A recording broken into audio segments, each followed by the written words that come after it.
HSC দ্বিতীয় বর্ষের শিক্ষার্থী বন্ধুরা, তোমাদের জন্য রসায়ন দ্বিতীয় পত্রের অ্যালকেনের সমান ও নির্ণয়ের একটি ক্লাস নিয়ে হাজির হয়েছি।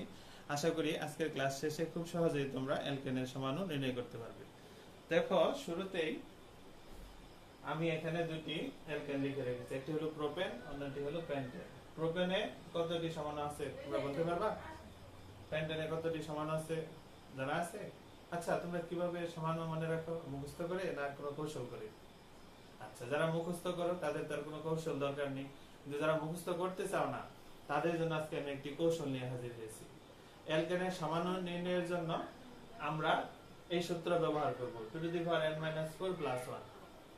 তবে একটা বিশেষ বৈশিষ্ট্য হলো 1 থেকে 3, অর্থাৎ প্রথম তিনটি অ্যালকেনের ক্ষেত্রে মুখস্থের দরকার নেই, কৌশলের দরকার নেই, কারণ এদের প্রত্যেকের সমান একটি করে, অর্থাৎ প্রথম 3 অ্যালকেনের সমান সংখ্যা একটি করে।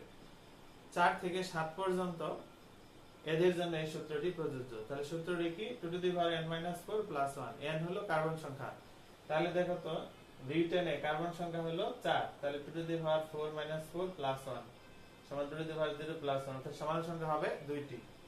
আর 5 কার্বন থাকলে সমান সংখ্যা কত হবে? 2n-5 - 4 + 1, তাহলে 2n-1 + 1 সমান 3, তিনটি আসতেছে।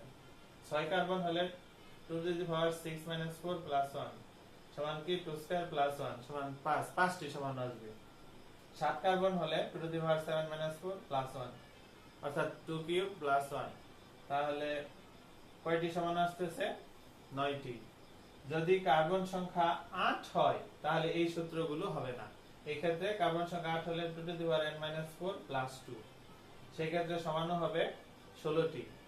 যদি কার্বন সংখ্যা 9 হয় তাহলে সূত্র হবে 2n-4 + 3, এক্ষেত্রে সমান হবে 32টি। এরকম কার্বন সংখ্যা যদি 10 হয় তাহলে ফর্মুলা হবে 2n-4 + 11।